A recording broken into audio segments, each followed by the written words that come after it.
हमको मिटा सके इस ज़माने में दम नहीं, ज़माना हमसे खुद है, ज़माने से हम नहीं। मित्रों, इसी पॉजिटिव एटीट्यूड के साथ देखो आज करते हैं हमारे चैप्टर सेकंड की शुरुआत।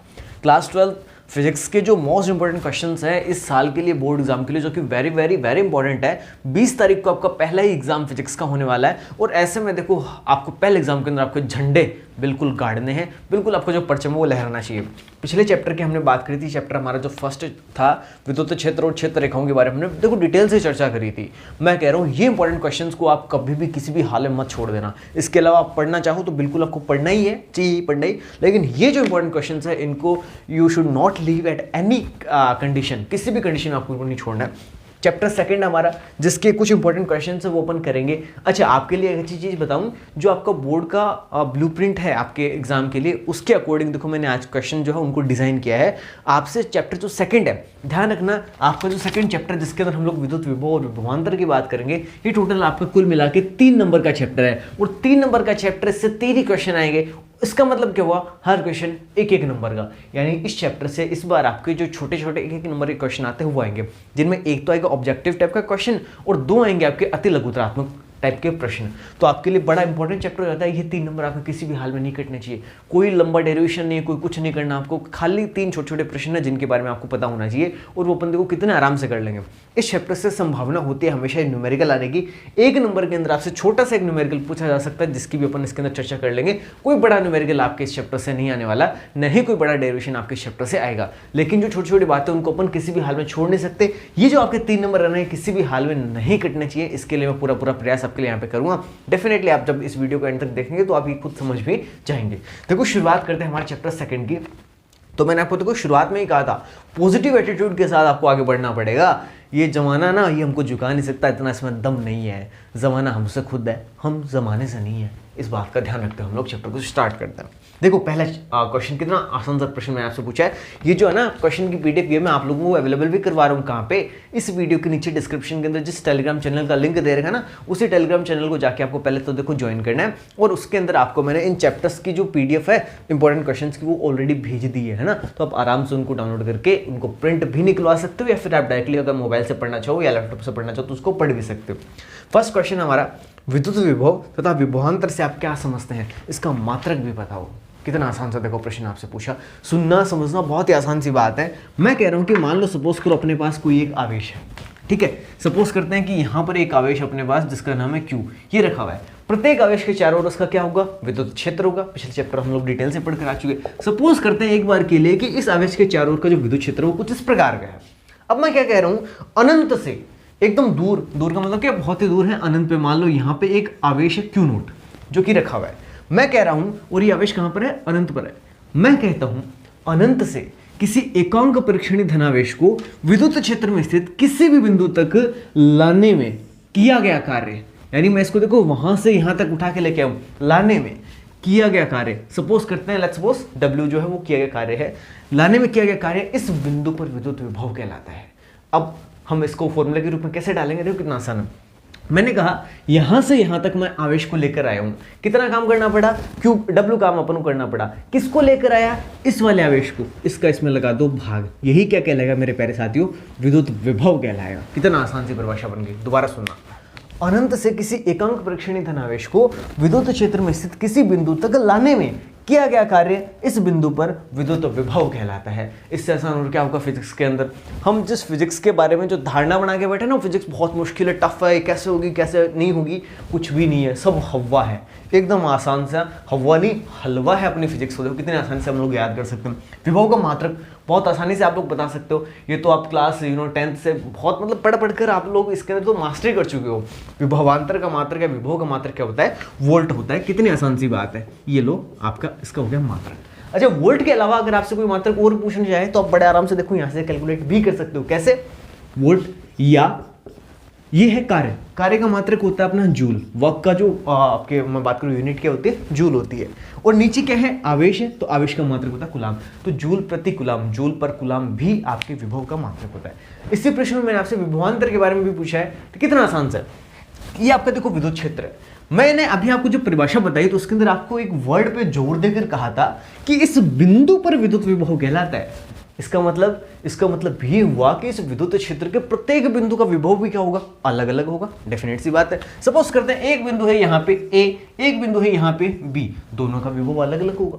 मेरे पास मान लो एक आवेश है यहाँ पे Q नोड, इसको मैं यहां से ट्रांसफर करना चाहता हूं बिंदु बी पर, तो मुझे इस आवेश को वहां तक लेके जाने में कितना काम करना पड़ेगा, उसी को मैं बोलूंगा विभवांतर। सुनना, विद्युत क्षेत्र में एक बिंदु से दूसरे बिंदु तक आवेश को ले जाने में किया गया कार्य इन दोनों आवेशों के मध्य विभवांतर कहलाता है। विभवांतर यानी विभव में अंतर। देखो विभव में अंतर है तो v माइनस वी यानी दो बिंदु के विभव का अंतर। किन किन दो बिंदु के बीच का, मैं कहता हूं b और a के बीच का, तो vb माइनस va। ये किसके बराबर है, आप यहां से यहां तक आवेश को लेकर गए तो आपको कितना कार्य करना पड़ा। सपोज करते अपन a से b तक लेके गए तो अपन को WAB कार्य करना पड़ा, बट्टा किसको लेकर गए, देखो उसका भाग भी तो अपन को देना पड़ेगा ना। हमने कहा भाई साहब हम लोग तो Q नोट को लेकर गए, तो यही क्या हो गया मेरे प्यारे साथियों, इन दो बिंदु के मध्य विभवांतर का फॉर्मूला हो गया। अब अगर कोई नालायक ये कहे कि इसका मात्रक क्या होगा मुझे तो समझ में नहीं आ रहा, तो भी वो 12th के लायक है नहीं, क्योंकि ये भी विभव है ये भी विभव है, कि दो बिंदु के बीच के विभव का अंतर हो गया और ये पर्टिकुलर किसी बिंदु के ऊपर विभव है, तो दोनों का मात्रक क्या होगा, सेम ही होगा, कहीं कोई दिक्कत नहीं है। कितना आसान सा हमारा पहला प्रश्न था। आगे बढ़ते हैं। देखना, जो हमारा दूसरा प्रश्न है वो हमसे कह रहा है कि किसी चालक की धारिता से आप क्या समझते हैं, what do understand by the capacity of any conductor, है ना। बहुत ही आसानी से अपन इसको बता सकते हैं, ऑफ एनी कंडक्टर। ओके, इसका सूत्र और मात्रक भी बताओ, साथ ही बताओ कि धारिता किन किन बातों पर निर्भर करती है। कितना आसान सा प्रश्न पूछ लिया। एक प्रश्न के अंदर सर आपने तो 3 प्रश्न पूछ लिए, ये तो मतलब नाइंसाफी होगी। अरे बेटा नाइंसाफी नहीं है, आपकी जो प्रश्न है ना बहुत छोटे छोटे, देखो 3 प्रश्न आने वाले, तीनों एक नंबर के प्रश्न आएंगे, तो छोटे छोटे प्रश्न आएंगे, तो मैंने एक ही प्रश्न के अंदर 3 प्रश्नों को छोटे छोटे को डाल दिया, एक जैसे दिखने वाले तीनों प्रश्न एक जगह हो गए। कितना आसान हो गया हमारे लिए याद करना। सबसे पहले मैंने आपसे पूछा धारिता से आप क्या समझते हैं। सिंपल सी बात है, किसी चालक के द्वारा आवेश ग्रहण करने की क्षमता उसकी धारिता कहलाती है। बताओ इससे आसान और क्या होगा। किसी चालक द्वारा आवेश ग्रहण करने की क्षमता उस चालक की धारिता कहलाती है। सिंपल सी परिभाषा होगी। धारिता को देखो अपन कैपिटल C से रिप्रेजेंट करते हैं। रिमेंबर दिस थिंग कि जो आपकी धारिता होती है ना, इसको अपन कैपिटल C से रिप्रेजेंट करते हैं, और किसके बराबर होती है, C बराबर हम लोग इसका फॉर्मूला दे सकते हैं आपके Q/V। ये होगी किसी भी चालक की धारिता। देखो कैसे आता है फॉर्मूला, हम लोग कहते हैं कि किसी भी चालक को जो दिया गया आवेश है ना, वो उसके विभव के क्या होता है, समानुपाती होता है। तो जब भी अपन समानुपाती का निशान हटाएंगे तो क्या आएगा, बराबर का निशान आएगा, और एक आएगा नियतांक। नियतांक के रूप में हमारे पास C है यहाँ पे और V है। तो यहाँ से देखो आप C का मान निकालोगे तो आपको मिलेगा Q/V। आपको देखो इस प्रोसेस पे नहीं जाना, आपको तो जनरली बस इसको ध्यान रखना है, धारिता का फॉर्मूला क्या होता है, Q/V होता है। इसका कोई आपसे मात्रक पूछ ले तो बहुत इंपॉर्टेंट है। जैसे अपने फर्स्ट चैप्टर में फेराडे की बात करी थी, यहाँ पे इस धारिता का मात्रक है farad. Remember this difference between these 2 units. वहां पे तो था फेराडे और यहाँ पे है फेरेड, तो इसका जो मात्रक होता है वो क्या होगा, फेरेड होगा। अब देखना मेरे प्यारे साथियों, मैं कहता हूं, अभी अपन आगे प्रश्न भी पढ़ेंगे कि जो फेरेड है वो धारिता का बहुत बहुत बहुत बड़ा मात्रक है। इसको अपन लोग सिद्ध भी करेंगे, हो सकता है 1 नंबर के प्रश्न में आपसे पूछ ले, तो वो आगे की बात अपन आगे वहां पर चर्चा करेंगे।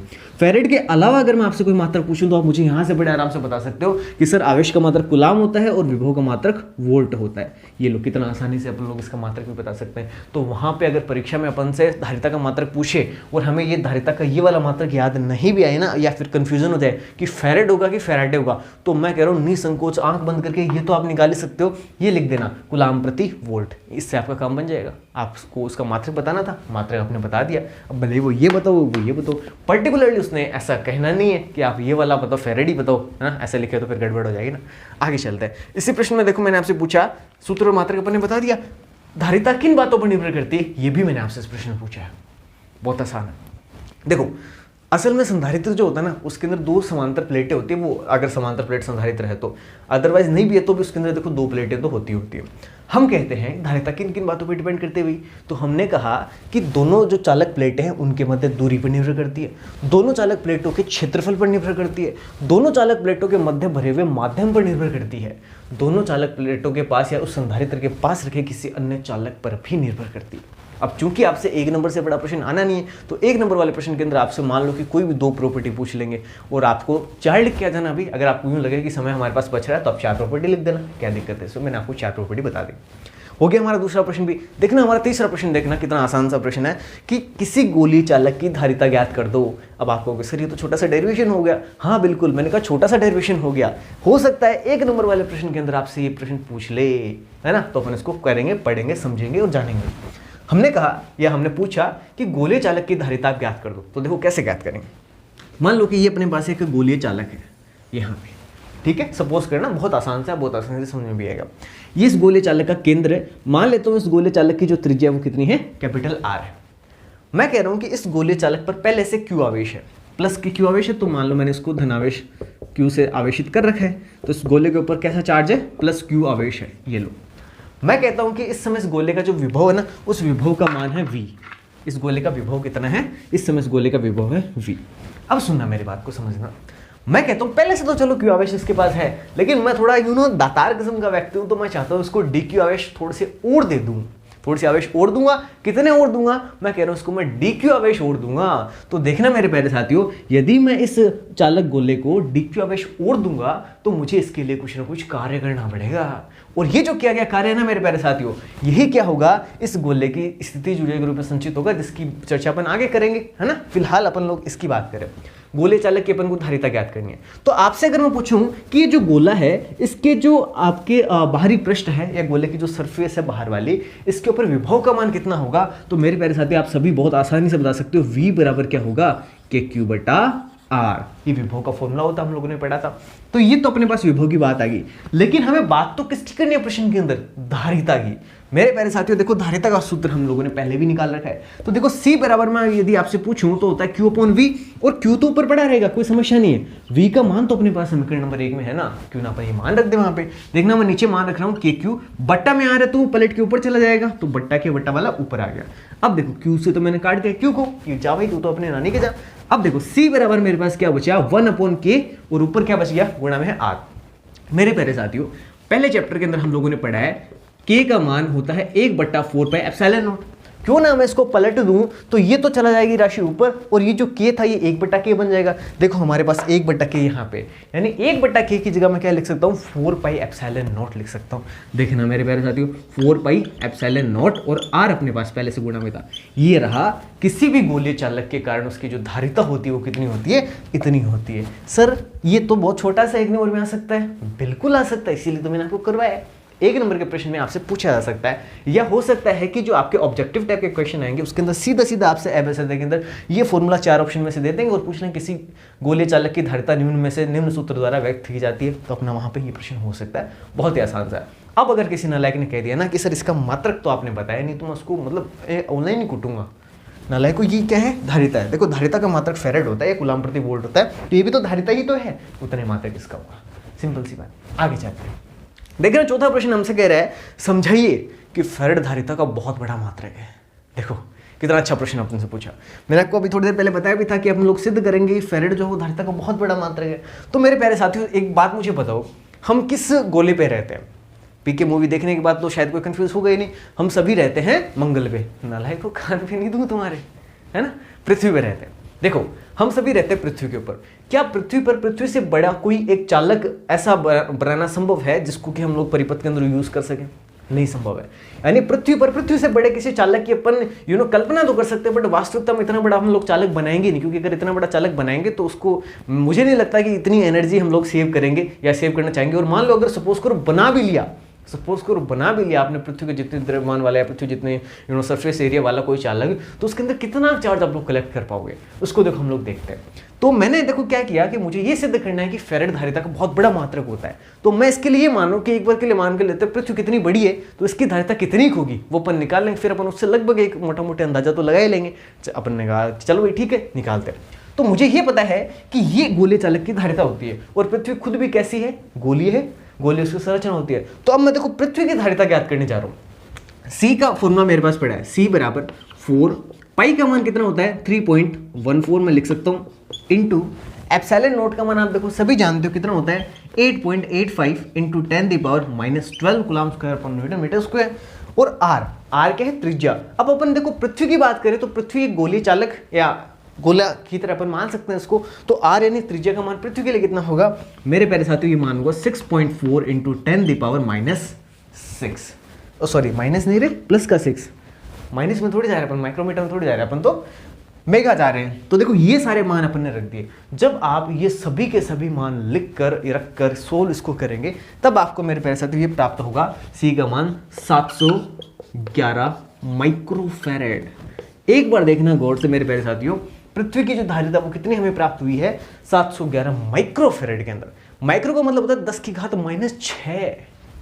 अब मुझे बताओ आप एक बार, पृथ्वी जितने इतने बड़े गोले की धारिता भी अगर आपको माइक्रो में प्राप्त हो रही है, वो भी पूरी सी फेरेड में नहीं है, वो भी माइक्रो में प्राप्त हो रही है, तो सोचो फेरेड कितना बड़ा मात्रा हुआ। इतने बड़े पृथ्वी की धारिता भी माइक्रो में अपन को मिल रही है, तो इसलिए हम लोग कह सकते हैं कि जो फेरेड है वो धारिता का बहुत बड़ा मात्रक होता है। ठीक है, आसान सी बात थी। आगे चलते हैं।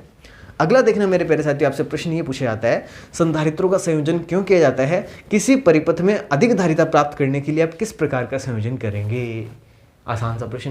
देखो पहली चीज तो ये कि संधारित्रों का संयोजन क्यों किया जाता है, तो बड़ी सिंपल सी बात है, परिपथ में आवश्यक धारिता प्राप्त करने के लिए संधारित्रों का संयोजन किया जाता है। मैं जनरली अभी 3-4 दिन पहले जब ऑफलाइन क्लास में पेपर करा रहा था, तो मैंने वहाँ पे एक एग्जांपल दिया था कि मान लो आप सभी बच्चे हो, 5-7 बच्चों के ग्रुप पे वो घूमने के लिए गए, किसी पहाड़ी इलाके में आप लोग घूमने के लिए गए।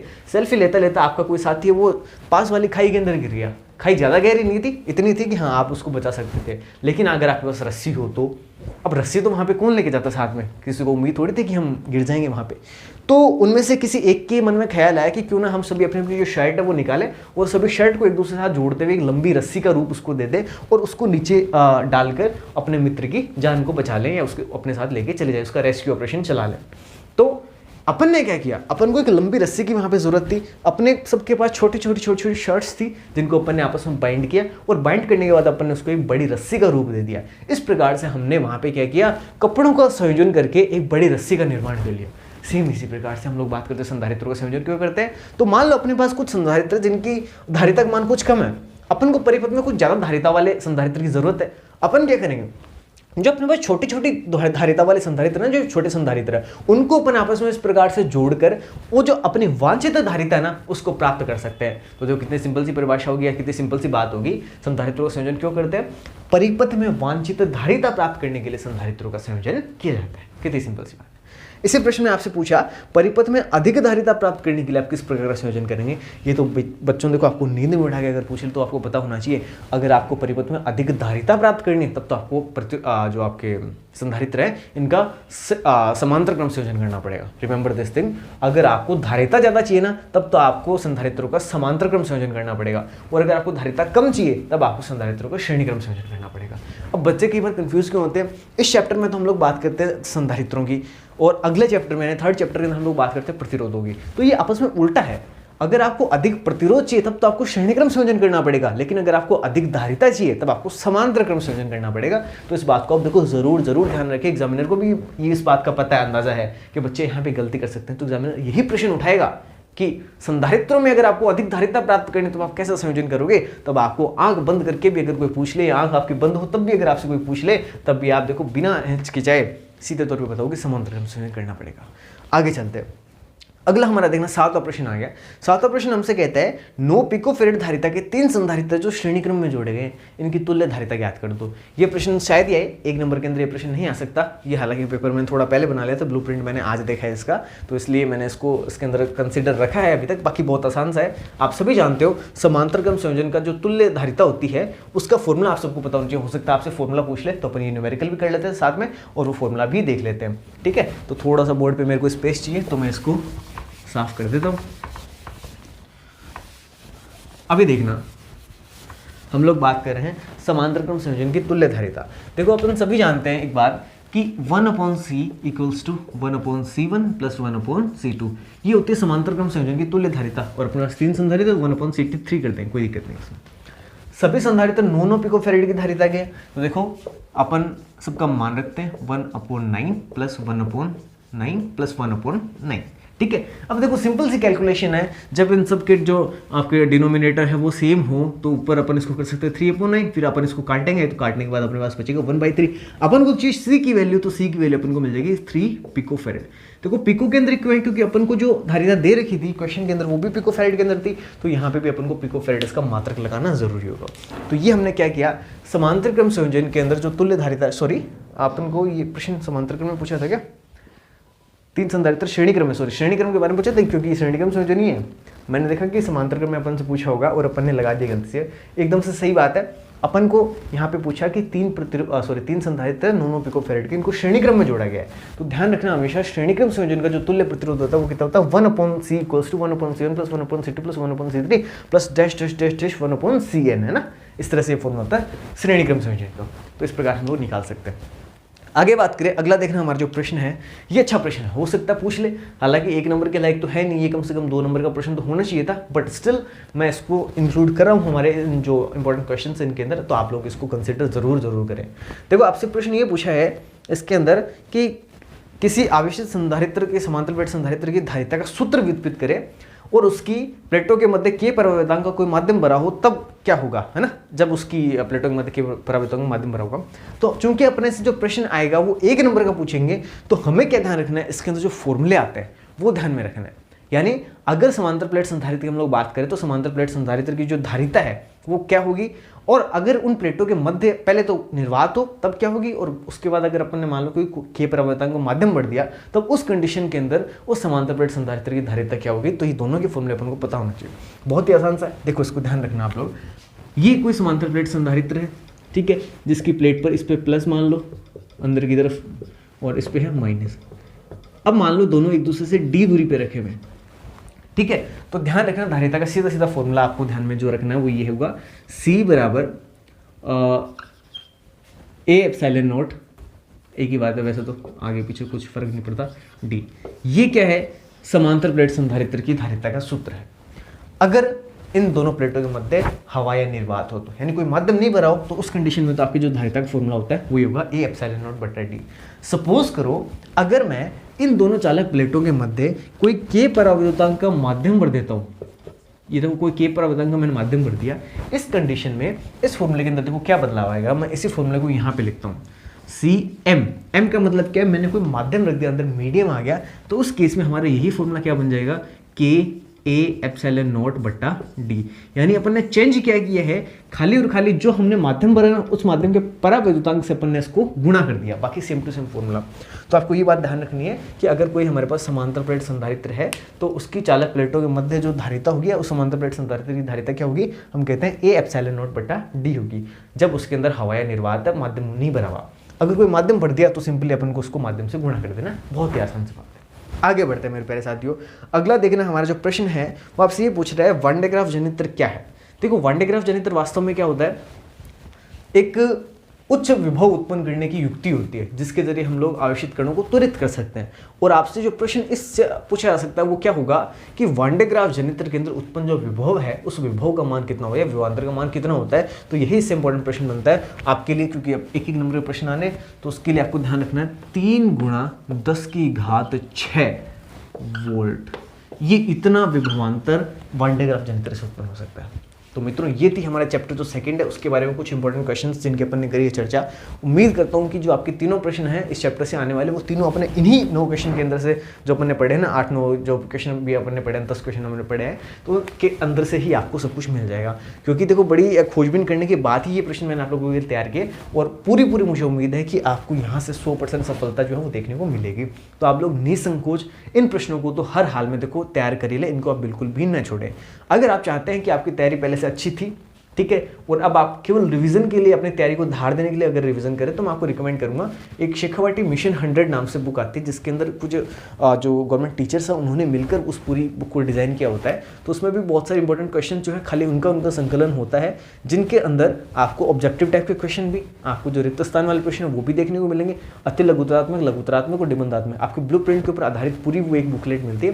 तो अगर आप चाहें लास्ट के अंदर कुछ अपनी तैयारी को धार देना तो आप रिकमेंड वो मैं आपको करना चाहूँगा, अगर आप चाहें तो उसको खरीद के पढ़ भी सकते हैं। सिंपल सी बात है, ठीक है। ये था हमारा सेकंड चैप्टर, मिलते हैं अगले चैप्टर के अंदर। जरूर देखो, अगर आपको वीडियो पसंद आ रही है प्लीज़ लाइक शेयर सब्सक्राइब कर देना।